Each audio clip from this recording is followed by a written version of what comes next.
The words of the 8th Amendment of the United States Constitution adopted on December the 15th, 1791 read, "Excessive bail shall not be required, nor excessive fines imposed, nor cruel and unusual punishments inflicted."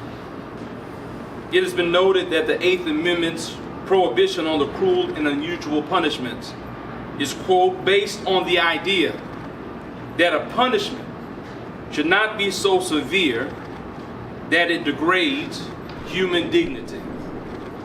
According to the executive summary of the report of the Office of the Inspector General, released just yesterday, staff at the Henry Wade Juvenile Justice Center are guilty of no less than inflicting cruel and unusual punishments.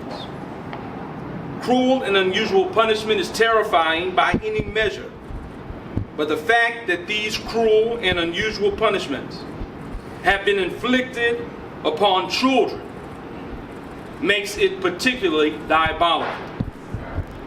Among other atrocities, including the falsification of observation sheets and the failure to properly monitor the condition of our children, this confirms what we have known all along, that Henry Wade is a house of horrors.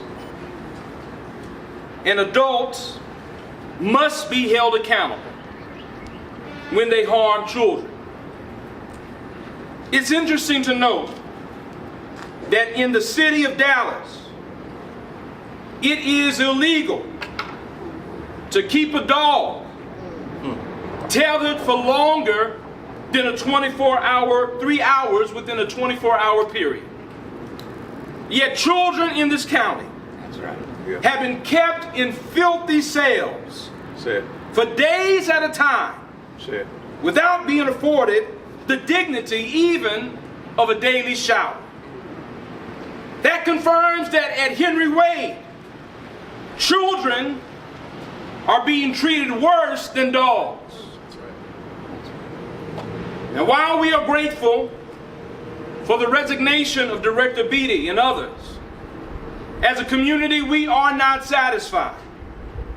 Every single judge, every single elected official, and every staff person complicit in harming our children, complicit in ignoring their calls for help, complicit in the cover-up, and negligent in their duty to ensure the safety and well-being of our children must be held accountable.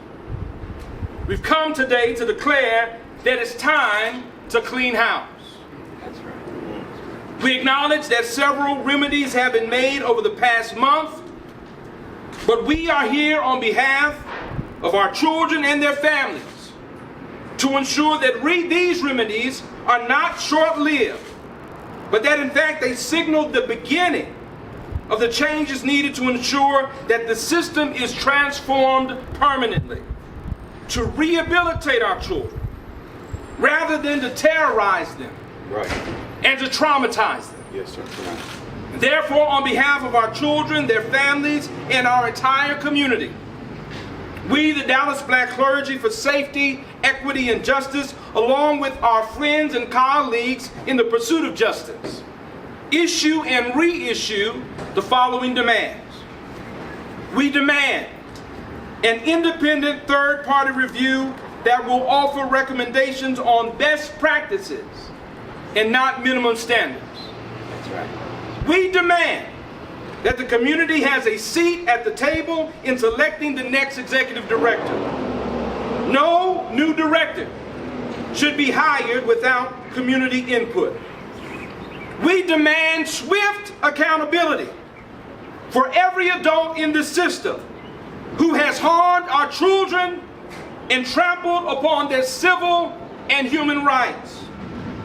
And we again demand a meeting with each member of the Juvenile Board. Now, only 2 members have reached out and met with us since we first issued our demands in June. Those 2 being County Judge Clay Lewis Jenkins and Commissioner Andy Summerman.